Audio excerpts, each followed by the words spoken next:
Hi friends, தீபாவளிக்கு நாள் night தான் பார்த்திங்கன்னா அதிரசம் சுட்டுட்டு இருந்துச்சு. மாவு அப்படியே கடையில் வாங்கியிருந்துச்சு. சுட்டு எடுத்து வைக்கும்போது எண்ணெயை வடிக்காமல் எடுத்து வச்சுருக்கணும்.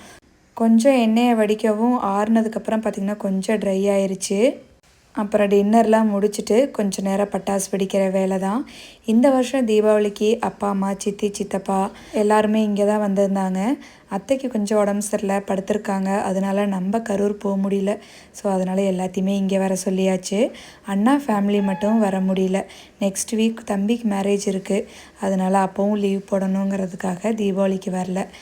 காலையில் ரொம்ப நேரமாலாம் எந்திரிக்கல, எப்போதும் போல் எந்திரிச்சு எல்லாம் எண்ணெய் தேய்ச்சி குளித்து சாப்பிட்றதுக்கே 11 மணி ஆகிடுச்சு. லஞ்சு அதுக்கப்புறமா 3 மணி ஆகிடுச்சு. சாப்பிட்டு ஐஸ்கிரீம்லாம் சாப்பிட்டு ஈவினிங் ஆஸ் யூஷுவல் பட்டாசு வெடிக்கிற வேலை தான். பக்கத்தில் இருக்க ஃப்ரெண்ட் ஃபேமிலியும் வந்து ஜாயின் பண்ணிக்கிட்டாங்க. ரொம்ப சூப்பராக போச்சு எங்களோட தீபாவளி. இன்ஸ்டாவில் இதுதான் ஒரு ட்ரெண்டிங் ரீலாக இருந்துச்சு.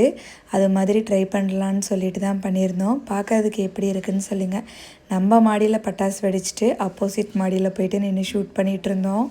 ஓகே ஃப்ரெண்ட்ஸ், எங்களோட தீபாவளி இப்படி தான் இருந்துச்சு. உங்களோடது எப்படி இருந்துச்சுன்னு மறக்காமல் கமெண்ட் பண்ணுங்கள். நம்ம நாளைக்கு இன்னொரு வீடியோவில் பார்க்கலாம்.